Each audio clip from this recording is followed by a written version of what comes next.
And this is a good little illustration of what you can do with a piece of music. I had a commercial, and usually there's several figures animating in it. And I had a cow walk through. I believe this was advertising condensed milk or whatever it was. But we had this goofy cow. This is out of New York City after I had left Disney. Went back with UPA.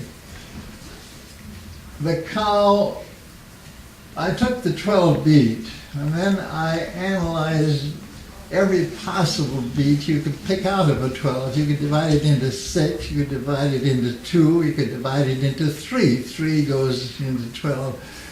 So I had the tail going, I think, on 6s, performing a little loop. I had the 12 bounce on the on the cow with the stomach bouncing up. The bell was about on 2s around her neck. And there was a little, probably a 4 bounce to the neck, just a little one. So you had all of these bounces. Then my assistant, who was Tisa Davy at that time, maybe some of you have heard of her, she's developed into a very excellent animator. She took all of these different elements and first she traced the 12 bodies and then put on the tail, which was in a loop of 6, and put all these different, some of them she had to trace 3 times, or maybe 4 times. But then you had an animal that had everything moving, all of the different beat. That's what you can do with the beat, but it took years to learn. I think I did more experimental animation in commercials than I ever did at Disney's or any other studio. Of course, when I had Disney's, particularly on the Snow White, everything was very carefully worked out. The beat was there, the voice was there. You had to animate to it. And of course, with the Snow White character, there were no chances at all. And incidentally, I think half of these scenes we saw tonight never got into the picture. Parts of that pencil test, I don't know how Reggie ever got hold of it. Must have robbed the bank. They're not going to ask him. That was Bill Title's animation. I think you've all heard of Bill. You've all read the Disney books, and he was a Ukrainian that came over. That Bill, I guess, he may have been born in his country. If he wasn't, he came from a Ukrainian family, and of course, he had to live up to his gallantry as a horse rider, so he joined the Disney polo team. One rainy day, his horse slipped and landed on Bill, and he was in a stretcher in a hospital for about 7 months. He never played polo again. Were Frank Thomas and Mark Davis there then? Frank Thomas and Mark Davis was my #1 assistant most of the time at Disney. So I started out with a fellow named Jack Campbell, who was an excellent artist, but he got eager to animate and he moved in with the Ham Lusk group, and Mark took his place. And Mark, fortunately for me, he was one of the greatest artists that was ever in the animation business, so we got along great.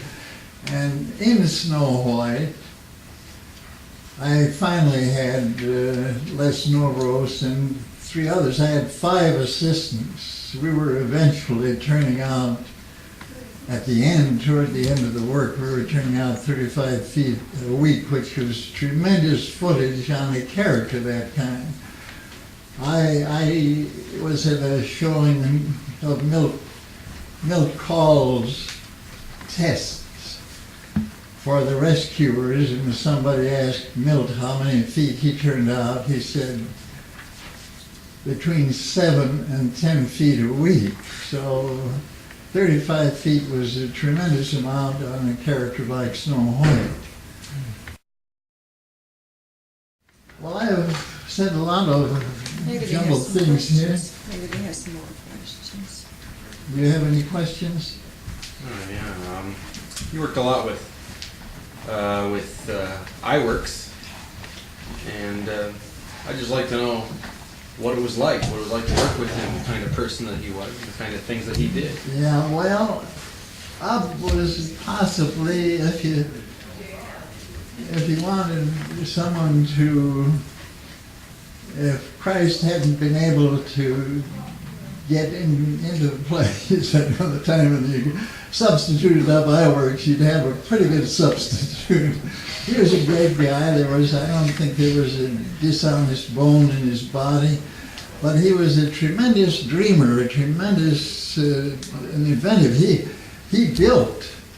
I eventually took over for him in the studio. Fortunately for me, about half his staff came out from the Flasher studio, and some of them have been my assistants, so we got along very nicely. And I went down to the basement of this building and built a multiple-plane camera horizontally about 3 years before Disney built his.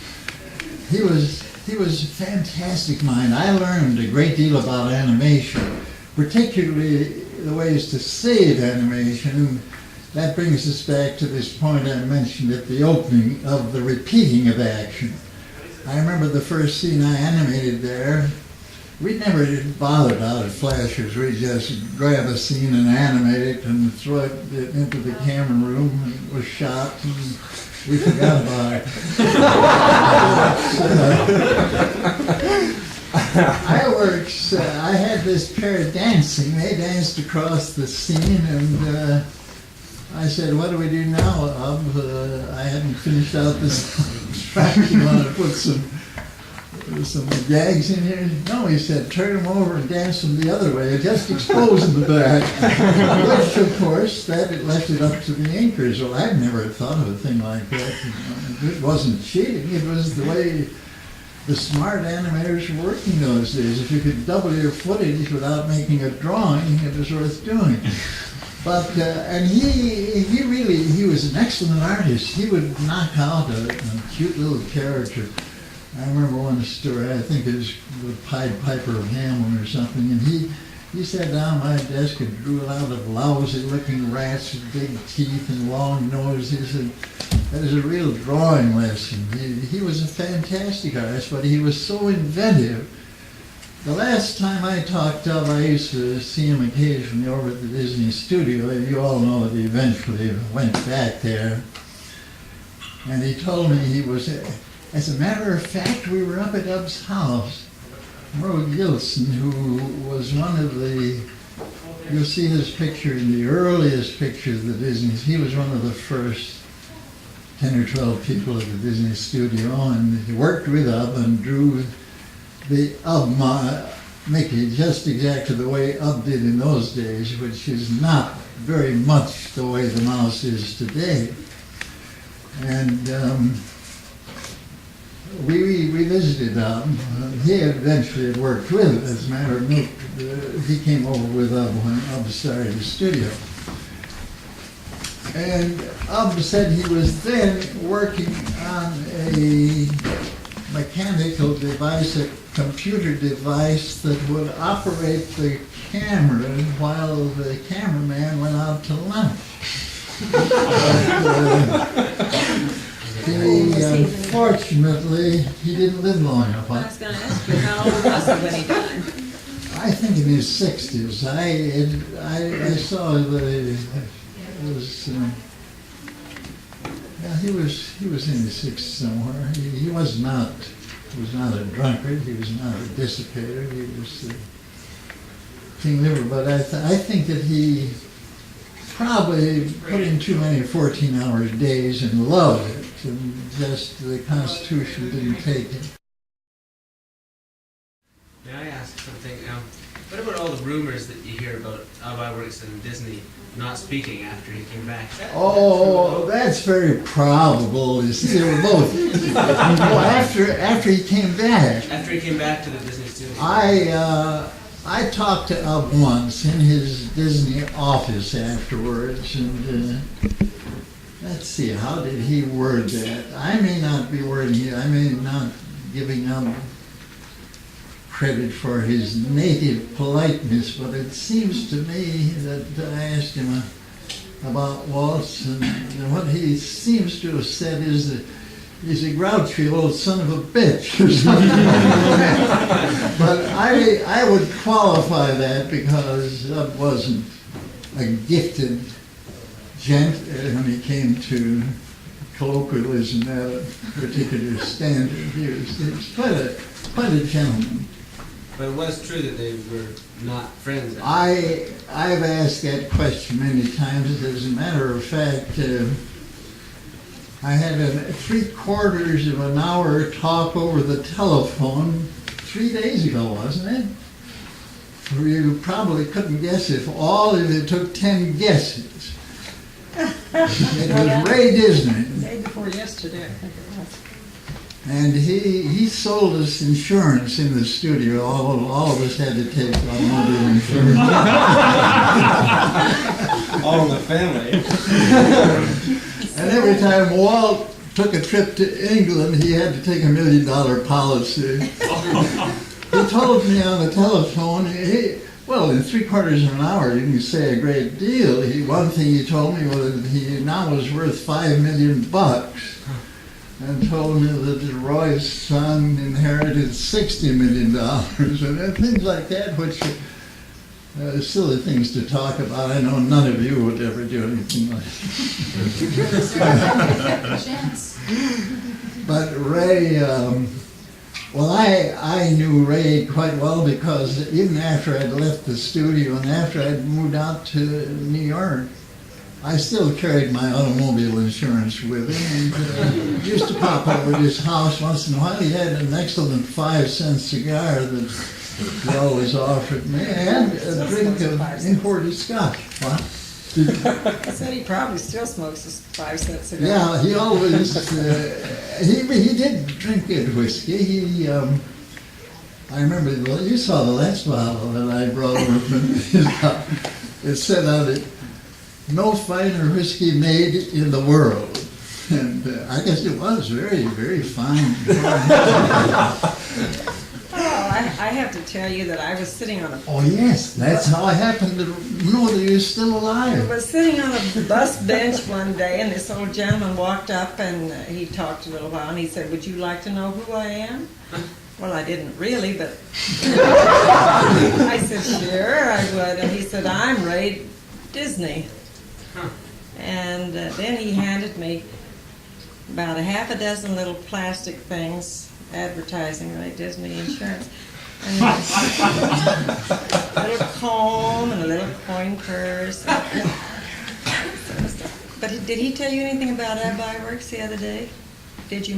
Not a word, no. But from all that he said, and I don't think that he's strictly honest. Apparently, Walt and his brother were set up for a pistol fight all the time, and somebody talked them out of it.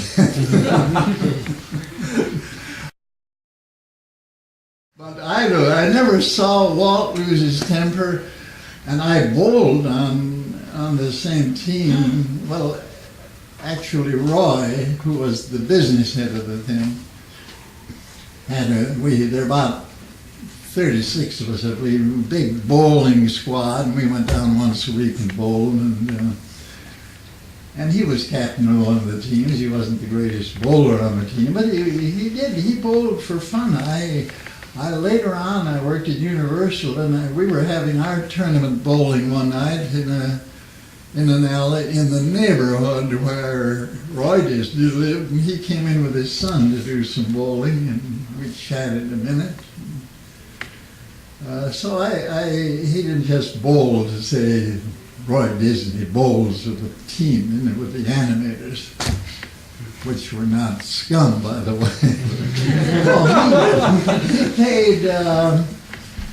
He paid Norton Ferguson, and at the time that I started with Disney, he paid him the highest salary, which was $315 a week. That was a very good salary at that time, particularly in the strata of artists. However, the highest paid artists in the country at that time were the American illustrators. Saturday Evening Post used to pay them $2,500 for one issue, which came out every week, and for the illustrations for one issue of a continued story. And that was one reason that I studied in Europe. I wanted to bring my art information up to a point where I could become an illustrator. I knew quite a few of these illustrators. And Ian Cornwell particularly, I'd worked in a little commercial studio with him out in Chicago when I was about 20 years old.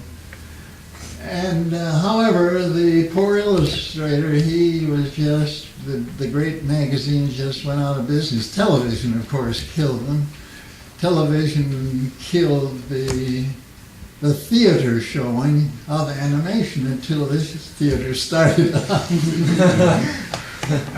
May I tell them something? I'd like to tell you a little bit about what Grim's doing.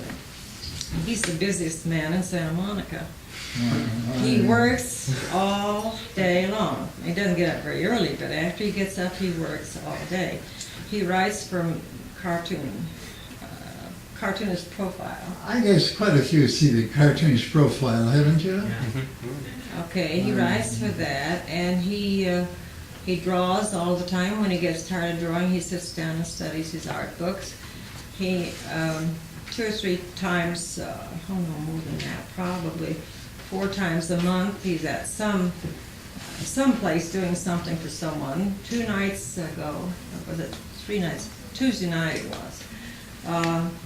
He was at the Festival for Children's Hospital in Los Angeles, where he spoke and took one of his drawings and sold for $55, which wasn't enough, but anyway.